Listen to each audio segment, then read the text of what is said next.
Vamos a iniciar un ciclo dedicado a las anemias. Anemia. An, sin. Hemo, sangre. Pero, ¿es que una persona con anemia no tiene sangre? Evidentemente, no. Anemia es un estado patológico producido por una disminución del contenido de hemoglobina en la sangre y generalmente de los glóbulos rojos, o sea, del número de glóbulos rojos. Esta es la definición que da el diccionario de la Real Academia de la Lengua Española. Lo que disminuye son la hemoglobina y los glóbulos rojos. Por tanto, comenzaremos hablando de los glóbulos rojos y de la hemoglobina, de lo que disminuye, como es lógico, ¿no?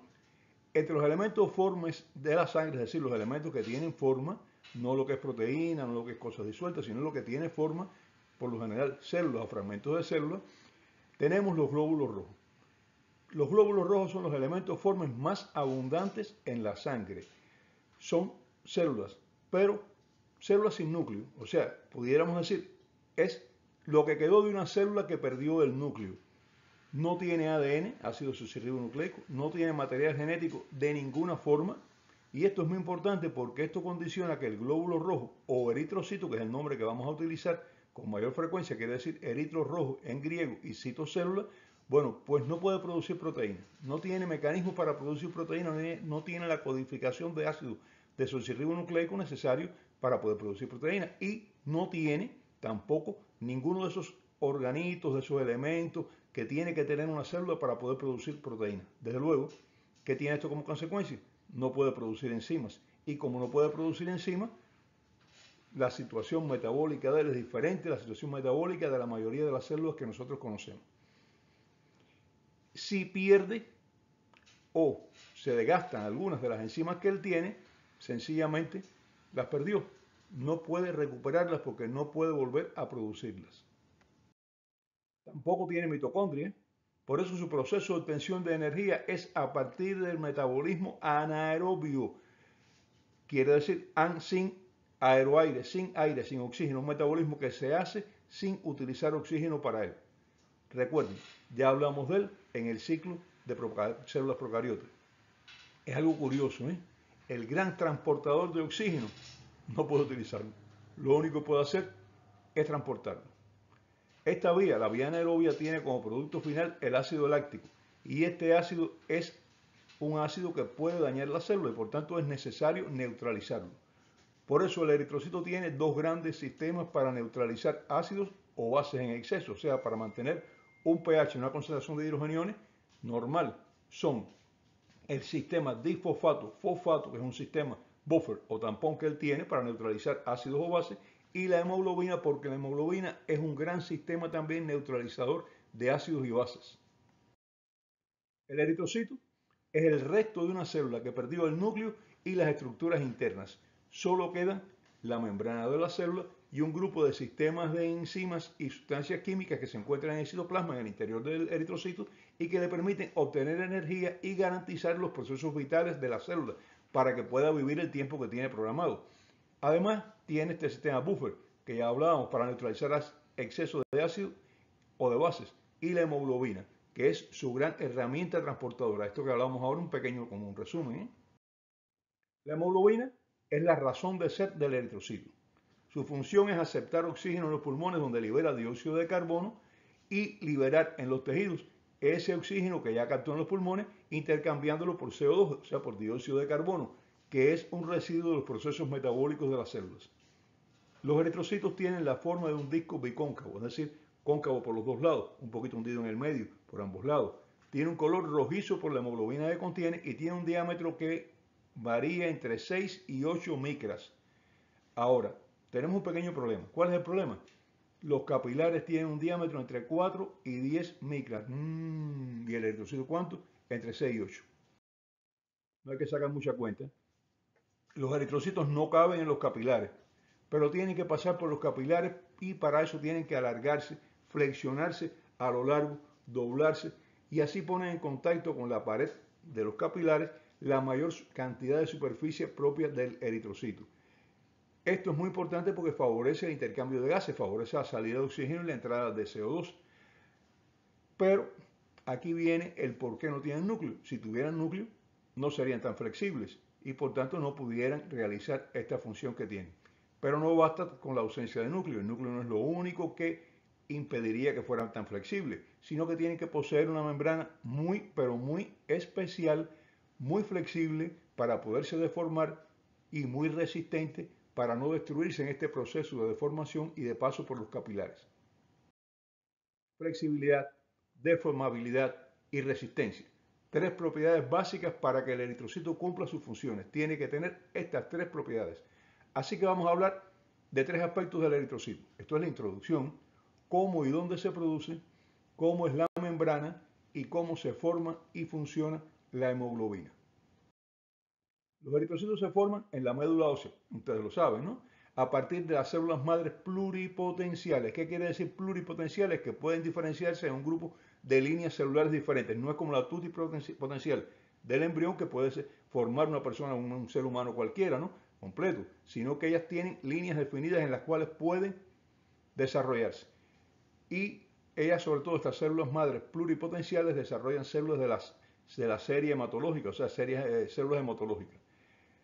Después de una serie de transformaciones que no vamos a entrar en detalle, va a concluir formando lo que se conoce como eritroblasto, o sea, lo que va a preceder a el eritrocito. Pero este eritroblasto es basófilo. ¿Qué quiere decir basófilo? Cuando se tiñe con un color azul. ¿Por qué? Porque no tiene hemoglobina. En el citoplasma se observan unos gránulos de color azulado al teñirlo. Son parte de lo que va a ser después la hemoglobina, pero que aún no tiene el grupo M, aún no tiene el color rojo, aún no se ha formado con hemoglobina. Es simplemente proteínas que están situadas ahí en el citoplasma, que han sido fabricadas y que están ahí esperando que llegue el grupo M para unirse a él. Aquí comienza entonces a formarse la hemoglobina. Recuerden, ya hablamos que la hemoglobina se formaba en las mitocondrias, el grupo M se formaba en las mitocondrias, sale de la mitocondria y se une a la globina. Aquí comienza esta fase y ya comienza a aparecer la hemoglobina que tiene un color rojizo. Por tanto, este eritroblasto basófilo va tomando cierto color rojizo y por tanto se llama policromatófilo, quiere decir que tiene muchos colores. Pero sigue acumulando hemoglobina que se va formando y entonces va a tomar un color rojizo y es el eritroblasto ya ortocromático. Orto en griego quiere decir normal. ¿Por qué se llama así? Porque tiene el color normal que va a tener el eritrocito. Todavía no es un eritrocito, pero ya comienza a tener forma, ya tiene la hemoglobina que va a tener como eritrocito y faltan algunas pequeñas transformaciones que se van a producir. En esta etapa, la otra transformación grande comienza a producirse. El núcleo poco a poco va desapareciendo y cuando ya casi desapareció, es que entonces pasa al siguiente tipo celular, ya no es un eritroblasto ortocromático, ahora es un reticulocito, porque ya no tiene núcleo y la mayor parte de las estructuras internas han desaparecido. ¿Qué es un reticulocito? ¿Por qué se llama así? Porque cuando se tiñe va a formar como una red, una malla pequeña de color azul que está en el citoplasma de él. Estos son restos del núcleo, restos de material genético que todavía quedan ahí que van a desaparecer. El reticulocito va a dar paso al eritrocito ya formado, pero podemos encontrar en la sangre una pequeña cantidad de estos reticulocitos que todavía no han perdido completamente estos restos, pero que ya están circulando, ya están trabajando, les dieron trabajo, les dieron función y ya están circulando por la sangre. ¿En qué número? ¿En qué proporción? Generalmente del 0,5 al 1,5% de los glóbulos rojos de la sangre son son reticulocitos, o sea, todavía no han perdido todos los restos que tenían dentro y tienen esta pequeña malla que es el retículo que ellos tienen ahí. Estos valores de 0,5 a 1,5 son normales, pero valores mayores de un 2% ya quieren decir que algo no anda bien, algo está funcionando mal, están saliendo demasiados reticulocitos. ¿Y por qué es esto? Ya hablaremos. Eso vamos a dejarlo pendiente. Los eritrocitos de los mamíferos pierden su núcleo, pero los de otros vertebrados, incluyendo aves, reptiles, ranas, etc., tienen núcleo. O sea, los eritrocitos de algunos animales vertebrados, de los que no son mamíferos, excepto los mamíferos, tienen núcleo. Además, los eritrocitos de cada especie animal son diferentes y por eso hace que tienen características que pueden diferenciarlos perfectamente bien unos de otros. Con observar una muestra de sangre, pues se puede saber si la sangre es humana o la sangre es de algún otro animal. La formación de los eritrocitos es estimulada por una sustancia que se llama eritropoietina, que actúa como hormona, es una proteína sintetizada por los riñones y regulada por el factor inducible por hipoxia 1, HIF1, un nombre así, que nos está diciendo que este factor es liberado cuando hay falta de oxígeno en los tejidos, y así mismo es. Este es producido prácticamente por todos los tejidos en respuesta a la falta de oxígeno. Fue descubierto por Semenza, un científico norteamericano, y Wang, un científico chino, en 1992. A Semenza se le otorgó el Premio Nobel de Física y Medicina en el año 2018, principalmente por el descubrimiento de este factor, del factor inducible por hipoxia número 1, factor inducible por hipoxia 1, pero también por otros descubrimientos, una larga carrera científica. El Premio Nobel no se da por un descubrimiento, se da por una carrera científica larga y productiva, pero donde se resalta el descubrimiento principal. Y en el caso de Semenza fue precisamente este factor. Normalmente los eritrocitos tienen una vida media de 100 a 120 días. Envejecen, se deterioran, bueno, todos envejecemos, todos nos deterioramos, y entonces son reconocidos por los macrófagos que ya hablamos de ellos en el ciclo de inmunidad, están en los sinusoides del hígado y del vaso.